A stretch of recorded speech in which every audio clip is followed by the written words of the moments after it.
కొడుకు మీరు కూడా అవుతారు. ఓ నువ్వు రా స్వామి. ఎందుకు ఆపుతున్నావు? రన్నింగ్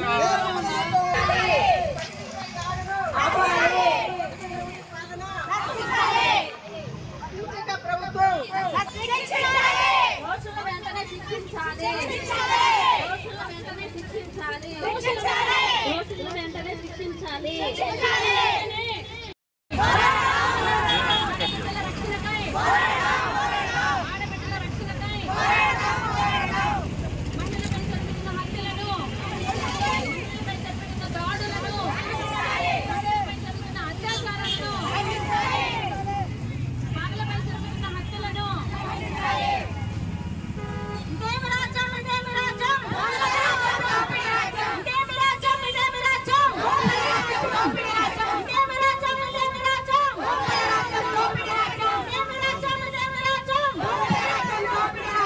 ఇవన్నీ ప్రభుత్వం దృష్టికి వచ్చినాయా రాలేదనేది మీడియాతో తెలుస్తూనే ఉన్నాయి.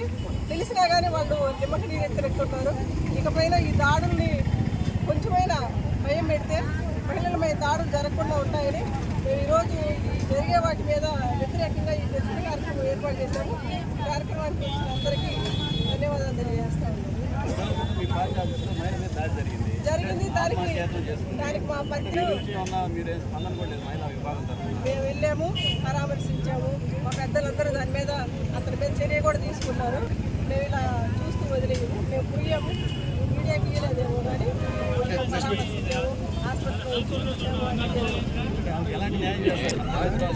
చేస్తారు. పార్టీ పెద్దలు ఉన్నారు, తగ్గ న్యాయం చేస్తారు. ఆ న్యాయం చేసి హాస్పిటల్ ఖర్చు పెట్టి చూపించాము, జాగ్రత్తగా చూసుకొని వచ్చాము. మీ దగ్గర న్యాయం తీసుకొని న్యాయం చేస్తారు. అతని మీద చర్య తీసుకున్నారు ఆల్రెడీ.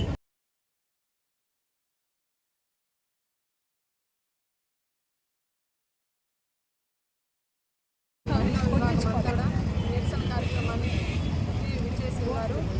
కూటమి ప్రభుత్వం అధికారంలోకి వచ్చింది ఒక ఎజెండాతో ఒక హామీలు ఇచ్చి వచ్చారు. ఆ హామీలన్నీ కూడా దొంగలో దొక్కి ఈరోజు వారు చేస్తున్నది ఇంకొకటి అయిపోయింది. మధ్య రాజకీయాలు ప్రోత్సహిస్తూ ఉన్నారు. అదేవిధంగా నిన్న 15వ తారీఖున ఒక మహిళ మీద దాడి ఏ విధంగా చేశారో మనం అందరం చూసాము. ఆ మహిళ పోలీస్ స్టేషన్కి వెళ్ళి కంప్లైంట్ ఇచ్చినప్పుడే ఆ సిఐ గారు ఆ కంప్లైంట్ స్వీకరించి తగు చర్యలు ఏమైనా తీసుకొని మాట్లాడుతుంటే పూర్తిగా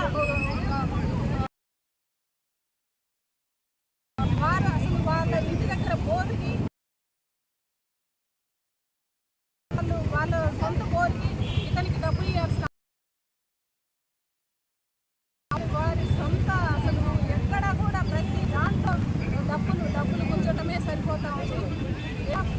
ఒక గవర్నమెంట్ ఫామ్ అయినప్పుడు అసలు ఎప్పుడు కూడా ఇలాంటి జగన్మోహన్ రెడ్డి గారి నాయకత్వంలో